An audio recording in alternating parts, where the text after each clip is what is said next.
যতই সর্ষে ইলিশ খাই না কেন, আমার মায়ের হাতের তৈরি আলু বেগুন দিয়ে ইলিশ মাছের ঝাল সত্যি কথা বলতে আমার খুব ফেভারিট। তো মাকে ফোন করে জেনে নিলাম রেসিপিটা কিভাবে রান্না করতে হয়। শুনেই ছুট্টে চলে গেলাম রান্নাঘরে রান্না করতে। রান্নাটা করা একদম সহজ, তোমরাও চাইলে করতে পারবে। দেখে নাও আমি এইভাবে রান্নাটা করেছি, কিছুই করতে হবে না। তেলে মাছটা ভেজে নিয়ে সেই তেলে আলু বেগুনটাকেও একটু ভেজে নিতে হবে।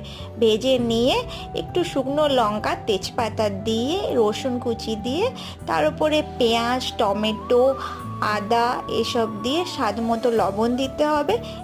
তার উপরে হলুদ জিরে লঙ্কা গুঁড়ো সব কিছু দিয়ে একটু নেড়েই সর্ষে জল দিয়ে দিতে হবে। তোমরা চাইলে নাও দিতে পারো।